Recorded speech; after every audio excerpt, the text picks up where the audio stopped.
नमस्कार भाइयों। आज ये कहानी बड़ी मज़ेदार है। एक परिवार था,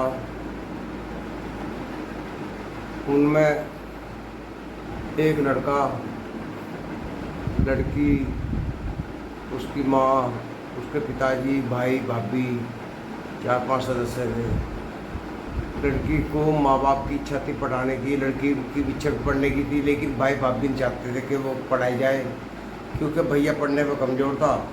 इसलिए भैया ने ये चाहा कि लड़की ज़्यादा ना पढ़े।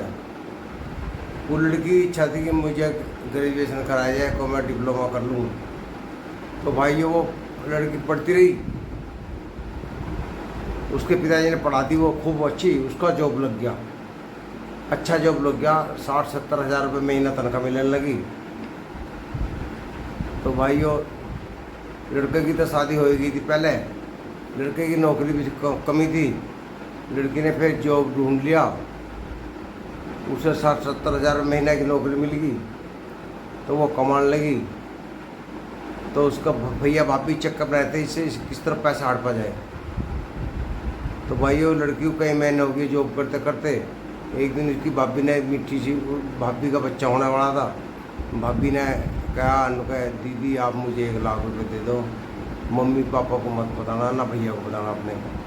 उनका अच्छा भाभी मैं दे दूँगी। बेचारी ननद थी, भली बली, उन्हें 1 लाख रुपए खाते में चला के दे दिए। वो माँ को डाउट हो गया। माँ कहने लगी बेटा क्या दिया? उनको मैंने कुछ नहीं। उनको ने कुछ तो दिए थे पैसे थे, उनको 1 लाख रुपये दिए। उनको देना बता से बिच्चा है, मैंने गलती करी, ये बहुत हराम है, ये तेरी जड़ काटते हैं। तो भाइयों लड़की का रिश्ता आ गया कहीं से अच्छा सा। भैया भाभी नहीं चाहते थे इसका ब्याह हो, वे आपस में सलाह कर रहे थे। माँ ने सुन लिया कि इसका रिश्ता नहीं होने देना, चाहे मैं भांजी मारनी हो, क्योंकि यही कमा के दे रही है घर में, 1-2 साल ही कमाई खानी है हमें। लेकिन पिताजी की चिंता थी, माँ की चिंता थी, एक रिश्ता अच्छा आ गया। लड़की का हाथ में कर दिया उन्होंने, लड़की विदा होकर चली गई, कम दहेज में शादी होगी। तो भाइयों वहाँ जो थी लड़की, कुछ दिन गुजरा, लड़की की सास कहने लगी बेटा तनख्वाह क्या कर रही? तनख्वाह का लोग 10 हज़ार तो अपनी मम्मी को भेज दूँ मैं, बाकी 50 हज़ार रुपये आप ले लो। उनको 10 क्यों तेरी मम्मी को? अब तो तुम्हारी शादी की तुम्हारा हक नहीं। उनको मैंने ये वादा किया था कि मैं 10 हज़ार रुपये अपनी मम्मी को दिया करूँगी। तो उसकी सास ने तुरंत ठीक है 60 हज़ार रुपये, 50 हज़ार उससे ले लिए। तो ससुर को बड़ा दुख हुआ। ससुर कहने लगा ये तुम अच्छा नहीं किया, जब हमारे पास पेंशन भी आ रही है, सारी बात है, तुम्हें क्या कमी है? उनको नहीं मैं लूँगी। माँ हराम थी उसकी सासू जो थी, उसका बेटा जॉब करता था कहीं बाहर। तो समय गुजरता रहा, ब्याह को 2-3 साल हो गए। तो भाइयों उसने जो पति था उसका बेचारे का बच्चा नहीं हुआ, कोई 3-4 साल हो। तो उन्हें सबको घृणा सी होगी, माँ भी कम बोलने लगी बहू से, और पति भी रवाई नहीं कर रहा था। एक दिन जो था वो कहने लगी उसकी पत्नी, उनको मैं मम्मी कहीं जा रही हूँ, घर जा रही हूँ अपने पियर, उनको चली जा बेटे। सास ने कहा। तो उनसे वो टिकट कटा कर सीधी चली गई दिल्ली वो जॉब करता था। तो वहाँ जो गई उसके एड्रेस पे, वहाँ जो था सुमन देवी नाम की प्लेट लगी हुई थी। उन्होंने घंटी बजाई तो सुमन देवी निकली अंदर से, दिन का टाइम था, वो तो ड्यूटी पर गया हुआ था। कह ले आप कौन? उनको मैं उनकी प्रदीप की वाइफ हूँ। प्रदीप उसका पति भी था। कहला वाइफ? उनको आप कौन? उनको मैं भी उसकी पत्नी हूँ, गाँव से हूँ। कह ले आप जाइए यहाँ से। मतलब उन्होंने बिल्कुल इज्जत नहीं करी, उसे भगा दिया। और वो भैया बेचारी वापस चली आई, उत्ती पीटती उन्हें आकर अपने ससुर सास से कही। सास तो हराम थी, सास की मिली बख्शी, वो शादी हुई थी लड़के की।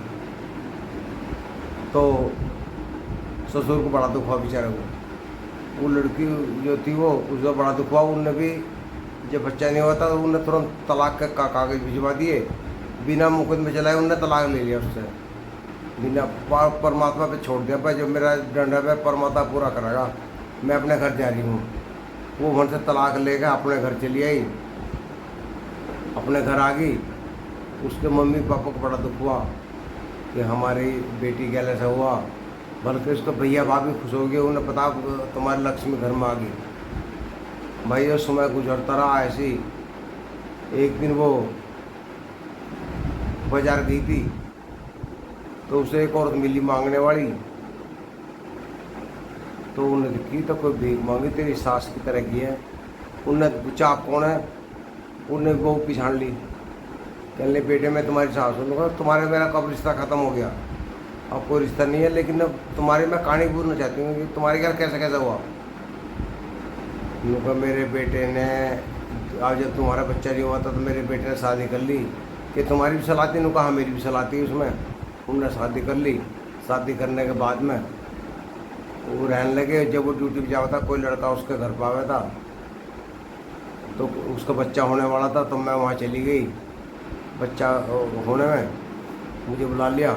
एक दिन मैंने सुना वो कह रही थी कि ये बच्चा तो इसके बेटे का नहीं है, तुम्हारा। अपने प्रेमी से कहने लगी प्रेमी का है, और जो है मैं इसकी माँ को भगा दूंगी और कुछ दिन पीछे से आदमी को महीने भगा दूंगी, मेरा ऐसा कोई मतलब नहीं है। तो बेटे मुझे डाउट हो गया।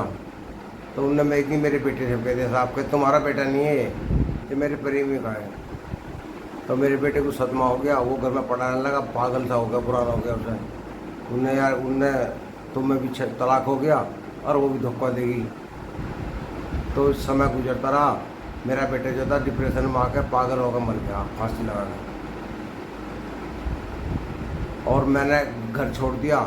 मैंने सोची थी कि मुझे कल को ये पिटेगी, मारपीट करेगी, तब मैं घर से निकल आया अपनी जान बचा के। यहाँ के देखा तब मेरे बेटे बहू ने अपना घर मकान बेच दिया। मेरे पति सदमे में मर गए, मेरा बेटा बहू भी गायब है जा, और मेरा घर भी दूसरा खरीद लिया, मेरा पति मर गया। अब मैं सड़क पर आके भीख मांग रही हूँ। कहने लगी तुम्हारे घर जो हुआ तो गलत ही हुआ वैसा, लेकिन परमात्मा ने जो किया अच्छा ही किया। वो बुढ़िया कहने लगी हाँ परमात्मा ने मुझे दंड दे दिया, बेटे मुझे माफ़ कर देना। कब मैं क्या माफ़ करूँ तुम्हें, मैं तुम्हें माफ़ नहीं कर सकती। मैं भी एक बेटे की माँ हूँ। तुम कौन सी बेटे की माँ हो? क्योंकि तुम्हारा बेटे का ये बच्चा मेरे पेट में था, वो घर पर हुआ मेरे, वो घर पर नानी नानाओं के पास में रहता है, मैं जॉब करती हूँ। क्योंकि बेटी मुझे एक बार मेरे पुत्र को दिखा दे, मुझे दिखा दे। वो बुढ़िया रोने लगी तो उसे अपने घर ले गई, उसे दिखाया वो पोता। दादी बहुत रोई, पोते गोद में ले गए। बेटे मेरी वजह घर का नाश हो गया, मैंने गलती की, मैंने इस मार को तो मैं भूल गई, लेकिन परमात्मा की मार जो मेरे बड़ी उन्हें मेरा नाश कर दिया। मेरा बेटा भी चला गया, मेरी बहू भी चली गई, तो मेरी निशानी है बेटा। तो बुढ़िया रो गई थी, लेकिन उसने बहू ने कहते अब तुम कहीं भी जाओ, तुम्हें मैं अपने घर नहीं रख सकती, तुम्हारी यही सज़ा है। तो भाई ये बुढ़िया वो मांगने लगी, खाने लगी। तो बेचारी वो अपने बालक को पालती रही, टीचर थी। तो भाई बाजा बाजा के साथ इतना भी दुख होता है।